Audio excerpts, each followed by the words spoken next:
नमस्कार, मैं Vishwajeet Jha. HTV news पर आप देख रहे हैं आज की प्रमुख खबरें। सबसे पहले हेडलाइंस।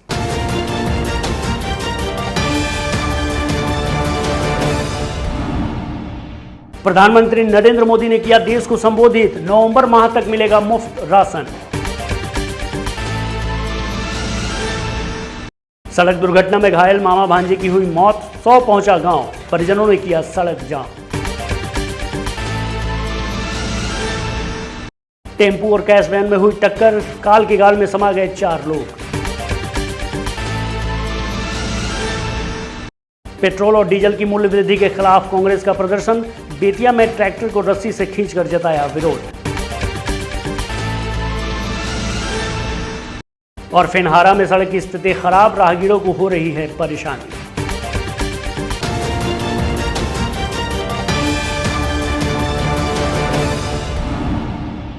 प्रधानमंत्री नरेंद्र मोदी ने कोरोना काल में आज छठी बार देश को संबोधित किया। पीएम मोदी ने कोरोना के बढ़ते मामले पर चिंता जाहिर करते हुए कहा कि अनलॉक 1 होने के बाद से लापरवाही बढ़ती जा रही है, जबकि कोरोना से बचने के लिए अब हमें ज़्यादा सतर्क रहने की ज़रूरत है। पीएम मोदी ने कहा कि कोरोना से होने वाली मृत्यु दर को देखें तो दुनिया के अनेक देशों की तुलना में भारत संभली हुई स्थिति में है। वहीं गरीबों और ज़रूरतमंदों के लिए बड़ा ऐलान करते हुए पीएम मोदी ने कहा कि मुफ्त अनाज देने की योजना अब अगले 5 महीने तक जारी रहेगी। सरकार द्वारा इन 5 महीनों के लिए 80 करोड़ से ज्यादा गरीब भाई बहनों को हर महीने परिवार के हर सदस्य को 5 किलो गेहूं या 5 किलो चावल मुफ्त मुहैया कराया जाएगा और साथ ही प्रत्येक परिवार को हर महीने 1 किलो चना भी मुफ्त दिया जाएगा। प्रधानमंत्री मोदी ने कहा कि अब पूरे भारत के लिए एक राशन कार्ड की व्यवस्था भी हो रही है, यानी एक राष्ट्र एक राशन कार्ड। उन्होंने कहा कि इसका सबसे बड़ा लाभ उन गरीबों को मिलेगा जो रोजगार या दूसरी आवश्यकताओं के लिए अपना गांव छोड़कर कहीं और जाते हैं। प्रधानमंत्री मोदी ने कहा कि सरकार द्वारा इन 5 महीनों के लिए 80 करोड़ से ज़्यादा भाई बहनों को 5 किलो गेहूं और 5 किलो चावल मुफ्त दिया जाएगा। साथ ही हर परिवारों को हर महीने 1 किलो चना भी मुफ्त दिया जाएगा। पीएम मोदी ने कहा कि इस योजना के विस्तार में 90,000 करोड़ रुपए से अधिक खर्च होंगे। पीएम मोदी ने कहा कि प्रधानमंत्री गरीब कल्याण अन्न योजना का विस्तार अब दिवाली और छठ पूजा तक, यानी नवंबर महीने के आखिर तक कर दिया जाए। प्रधानमंत्री मोदी ने देश की जनता से सुरक्षा नियमों का पालन करने की अपील की। पीएम मोदी ने कहा कि कोरोना के खिलाफ लड़ते लड़ते अब हम अनलॉक 2 में प्रवेश कर रहे हैं। हम उस मौसम में भी प्रवेश कर रहे हैं जिसमें सर्दी, जुकाम, बुखार होता है। ये मामले बढ़ जाते हैं। ऐसे में आप सभी देशवासियों से प्रार्थना है कि आप अपना ध्यान रखें। पीएम मोदी बोले, गांव का प्रधान हो या देश के प्रधानमंत्री, कोई नियम से ऊपर नहीं है। महामारी के खिलाफ लड़ते लड़ते अब हम अनलॉक 2 में प्रवेश कर रहे हैं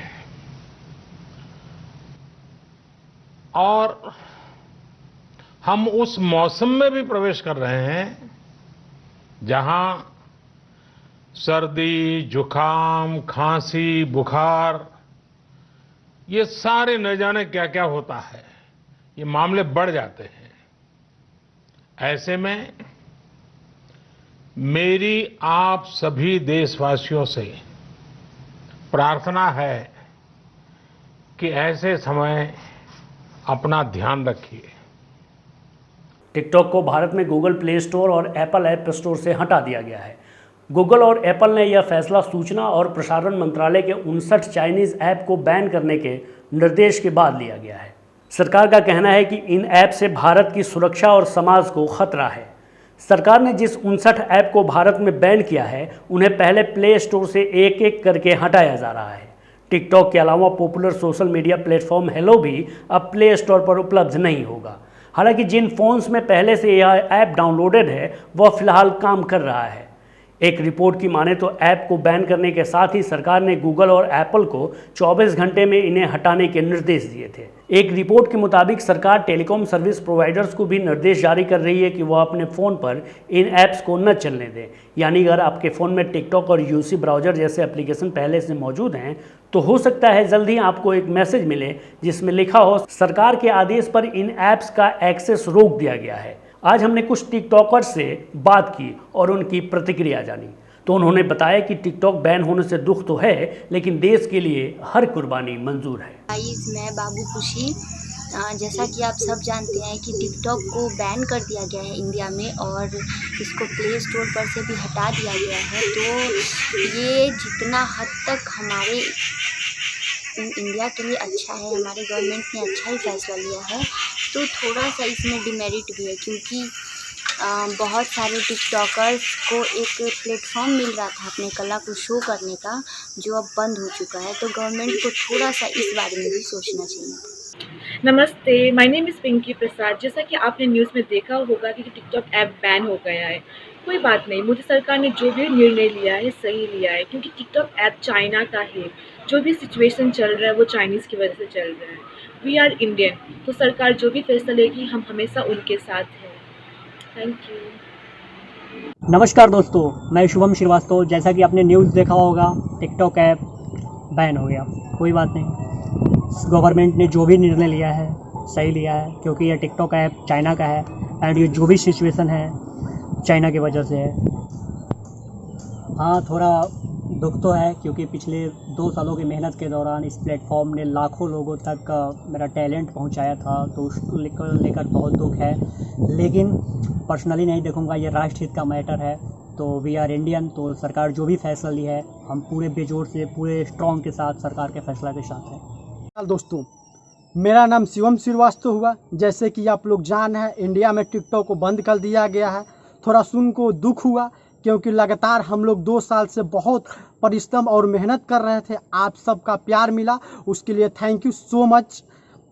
जैसे कि आप लोग जान हैं कि इंडिया में सैकड़ों, हजारों, करोड़ों और लाखों लोग टिकटॉक पे वीडियो बना रहे थे, वैसे ही किसी और प्लेटफॉर्म पे हम लोग वीडियो बना सकते हैं। बट राष्ट्र एक है और राष्ट्र को कभी भी हम लोग नीचे नहीं आने देंगे। राष्ट्र के लिए हम लोग एक है और कभी भी उसको नीचे नहीं झुकने देंगे। कोरोना काल की भीषण संकट के बीच सारण जिले में वज्रपात की घटना को लेकर लोगों के बीच एक अलग ही खौफ व दहशत का माहौल कायम हो गया है। आज दोपहर हुई तेज बारिश के दौरान गरखा प्रखंड के महमदा गांव में अचानक हुई वज्रपात की घटना में एक महिला, पुरुष व एक बच्चा समेत 4 लोगों की मौत हो गई।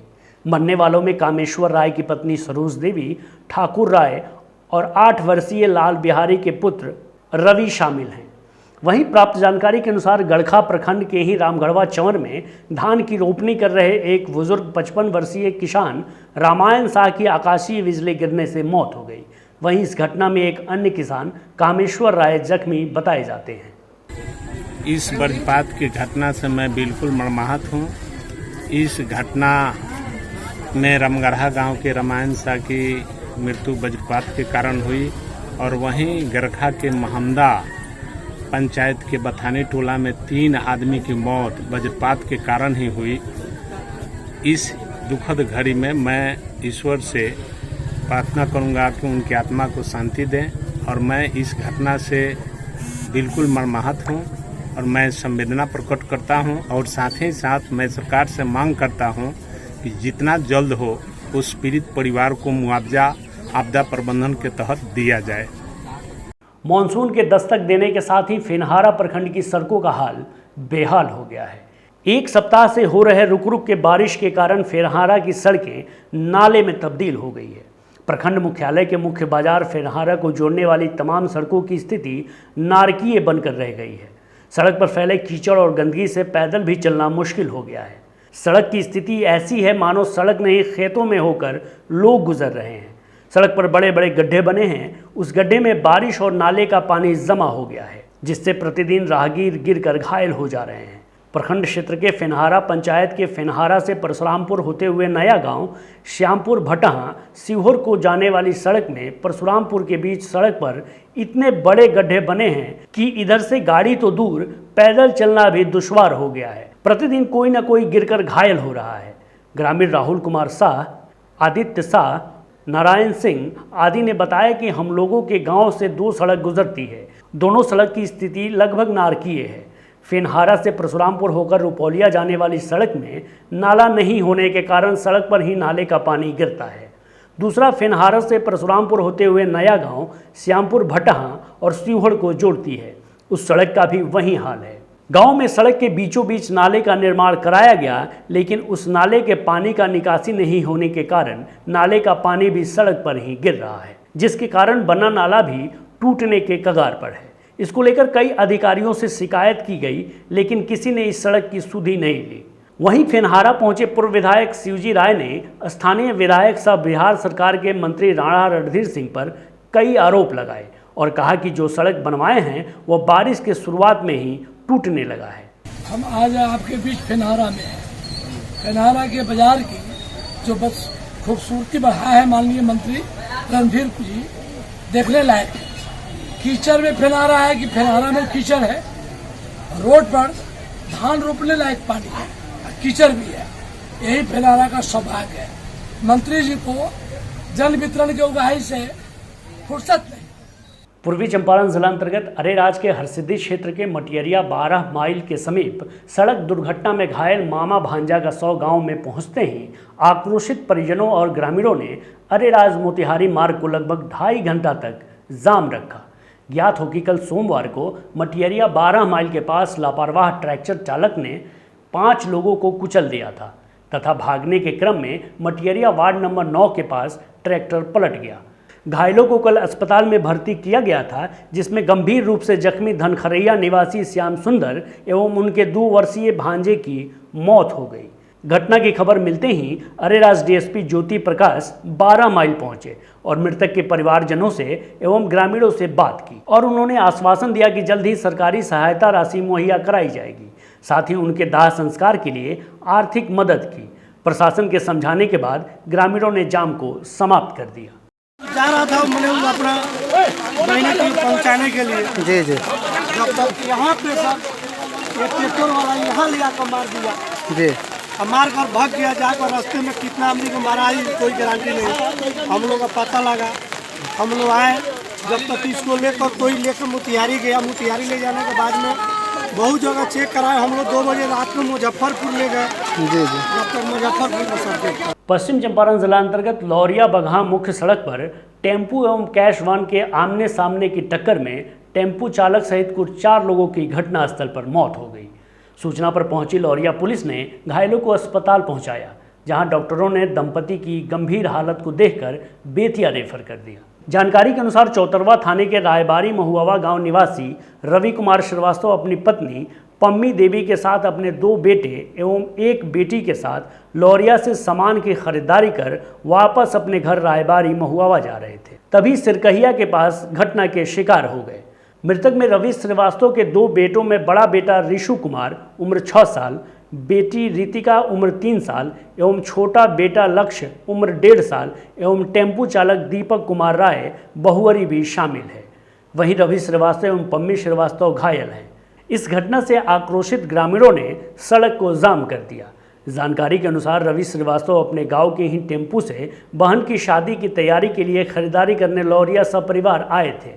वहीं रवि श्रीवास्तव के 3 मासूम बच्चों की दर्दनाक मौत ने सबको रुला दिया है।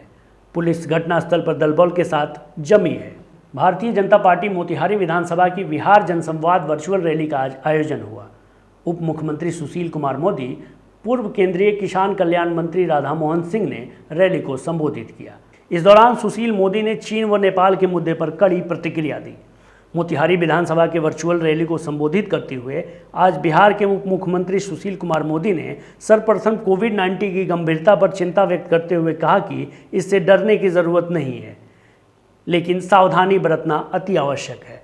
उन्होंने कहा कि लॉकडाउन के दरमियान मोतिहारी में सांसद राधा मोहन सिंह के माध्यम से लाखों की संख्या में हैंड सैनिटाइजर, साबुन और मास्क उपलब्ध कराया गया है। साथ ही भाजपा के कार्यकर्ताओं ने बड़ी संख्या में खाद्यान्न उपलब्ध कराया है। यह कार्य दूसरों के लिए अनुकरणीय है। चीन के मुद्दे पर सुशील मोदी ने कहा कि गलवान घाटी में उत्पन्न संकट चीन की गंदी मानसिकता का परिचायक है। हमारे शहीदों की कुर्बानी बेकार नहीं जाएगी। हमारे देश में शहीद सैनिकों का सम्मान किया जाता है, लेकिन चीन में ऐसा नहीं है। गलवान घाटी में बिहार रेजिमेंट के सैनिकों ने पराक्रम से बिहार को गौरवान्वित किया है। उन्होंने कहा कि हमें स्वदेशी के प्रति मन में आग्रह पालना होगा। चीनी वस्तुओं और मोबाइल ऐप का बहिष्कार पूरी मजबूती से करना होगा। उन्होंने कहा कि पेट्रोल डीजल के दामों में वृद्धि को लेकर विपक्ष ने बिना मतलब का हंगामा खड़ा किया है। दामों में वृद्धि के कारण केंद्र सरकार को जिस राजस्व की प्राप्ति हुई है, उससे इस संकट काल में देश के गरीब को आर्थिक लाभ देने का प्रावधान केंद्र की सरकार ने किया है। उन्होंने कहा कि बिहार सरकार ने रोड टैक्स और पुरानी गाड़ियों के रजिस्ट्रेशन को निरस्त कराने में बड़ी राहत का प्रावधान किया है। विपक्षी कई प्रकार के दुष्प्रचार कर रहे हैं। वे वर्चुअल रैली का भी विरोध करते हुए इस पर प्रतिबंध लगाने की बात कर रहे हैं। वे डरे हुए हैं, जबकि जब भी चुनाव हो हम इसके लिए तैयार हैं। वहीं सूबे के कला संस्कृति एवं युवा विभाग मंत्री प्रमोद कुमार ने चीन के मुद्दे पर कड़ी प्रतिक्रिया दी और कहा कि अब हमारे जवान ईंट का जवाब पत्थर से देने में सक्षम है। वह इसका उदाहरण बिहार रेजिमेंट के जवान ने दिखलाया है, जिससे पूरा बिहार गौरवान्वित हुआ है। नेपाल के संबंध में उन्होंने कहा कि नेपाल से भारत का बेटी रोटी का संबंध है।